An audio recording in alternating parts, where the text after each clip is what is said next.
Is China the reason Donald Trump and the US are drawing closer to Russia?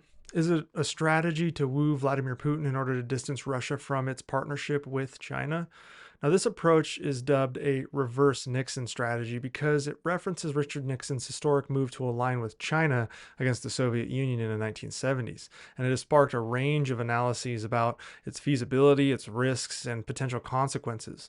Also, we are somewhat kicking ourselves over that 1970s alliance with China because it's one of the direct causes of our current geopolitical situation with them, but that is a whole other story. Nonetheless, I am skeptical about the likelihood of a successful splitting of Russia and China given the depth of their current alliance. At the moment, China and Russia share more in common with each other than either do with the US. And while there are cracks in that relationship, those will have to grow internally through domestic strife, as any external meddling will galvanize the China Russia relationship. The problem is that the partnership between Moscow and Beijing was solidified over multiple years by Putin and Xi Jinping. It's a relationship rooted in shared strategic interests, mutual hatred of the US led global order, and significant economic ties. For instance, China has become Russia's economic lifeline since the war in Ukraine, where China is now purchasing vast amounts of Russian energy at a steep discount and supplying critical goods to Russia amid Western sanctions. Now, this interdependence between Russia and China makes any kind of significant rupture pretty unlikely. One analyst from the Center for Eastern Studies in Warsaw has argued that the Russia-China relationship is stable and solid, driven by converging elite perceptions of the relationship being the only viable approach for survival on the global stage, as well as other strategic goals, suggesting that a U.S. effort to peel Moscow away from Beijing is bound to fail.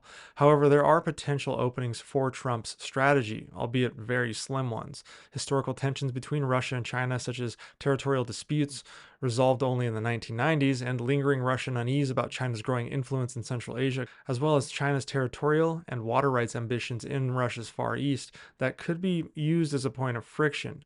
Now, those on the far right view a US-Russia alignment with a positive potential outcome, though even these pro-Russian commentators acknowledge that Putin would demand a steep price, likely major concessions on Ukraine and sanctions relief, to even merely consider shifting away from China, a cost that most certainly would outweigh the benefits for the US. So such an approach is a risk to Western unity and global stability. Trump's overtures to Putin, including his willingness to negotiate over Ukraine without Kyiv's full involvement, have alarmed European allies and raised fears of a fractured West. The issue is that treating allies and adversaries transactionally, as Trump appears to do, will erode the US's advantage of having a broad network of partners willing to collaborate against geopolitical challenges like China and Russia. This shift signals to allies around the world that the US might prioritize deals with autocrats over long-standing partnerships, potentially destabilizing trade and security relationships that have been economically meaningful for the US.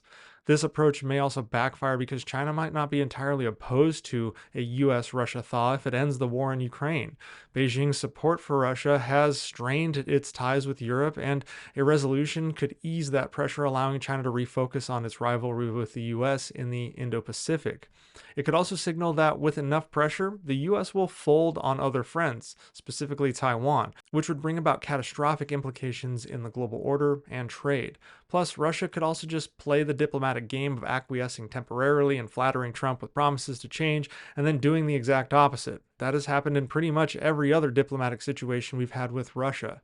However, Beijing remains wary of losing its leverage over Moscow, especially if Trump lifts sanctions and reduces Russia's economic dependence on China.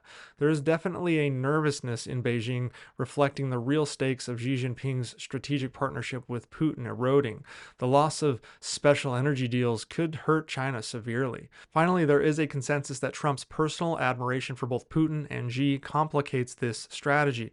The Russia-China bond is the most significant undeclared alliance in the world, one that Trump's deal-making style might underestimate because he feels a sense of esteem when it comes to both leaders. And while Trump has touted his relationship with Putin and Xi Jinping as an asset, I want to caution the administration that Putin could pocket U.S. concessions like a Ukraine deal without abandoning China, leaving the U.S. with zero strategic gain and a weakened position against both countries. That is the likely outcome if the aim is to try to cleave Russia away from China.